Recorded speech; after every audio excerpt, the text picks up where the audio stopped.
రామారావు ఎందుకు వచ్చారంటారు హైదరాబాద్కు? ఎన్టీ రామారావు తన నిర్మాతలు తనది ప్రత్యేక ఎన్టీ రామారావు గారు నాతో మాట్లాడాడు ఆ విషయంలో. అక్కినే నాగేశ్వరరావు అయితే వెంగళరావు పీరియడ్లో అలాట్ అయిపోయింది. He began constructing. అతని తర్వాత ఎన్టీ రామారావు వచ్చారు.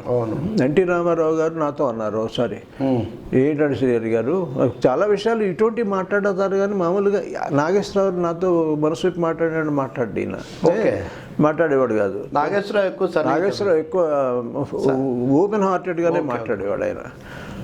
తర్వాత లోపల బాధపడ్డా ఒకవేళ వాళ్ళ తాలూకు సినిమా ఏమన్నా నేను విమర్శిస్తూనే ఉండేవాడిని.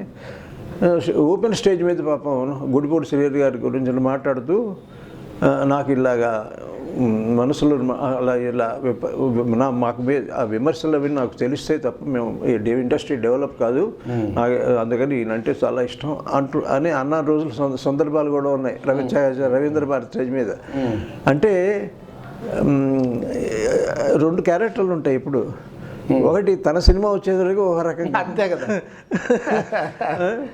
ఎలా ఉన్నాయి చాలా ఉన్నాయండి, ఇంటర్నల్గా ఉంటాయి అవి చాలా. రామారావు అన్నారు అక్కనే రామారావు గారు ఏనుగు మీద వాన చిరుకుపడ్డట్టు. ఆయన ఎప్పుడు ఆయన సినిమాని ఎంత నేను విమర్శించినా కొన్ని సినిమాని బాగా ఘాటుగా రాశాను.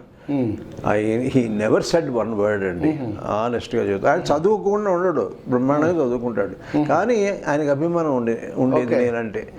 నేను 2-3 సార్లు వాళ్ళ ఇంటికి వెళ్తే వాళ్ళ ఇంట్లో ఉండేవాడిని. వాళ్ళ తర్వాత చాలా విషయాలు మాట్లాడేవాడు. ఆఖరికి ఆయన ప్రాబ్లమ్స్ వచ్చినప్పుడు కూడా నాతో కొన్ని మాట్లాడేవాడు. ఆయన ప్రాబ్లమ్స్ అంటే అల్లుడు తిరుగుబాటు. అప్పుడా తిరుగుబాటు కాదు తర్వాత ఓకే ద్వితీయ కళతో దగ్గర అదే ఇంకా రెండు ఒకసారే కదా దాదాపు.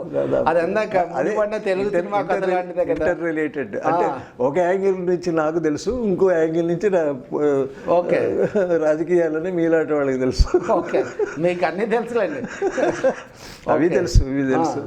Telugu popular channel, Telugu popular TV, Telugu popular టీవీని యూట్యూబ్లో సబ్స్క్రైబ్ చేయండి.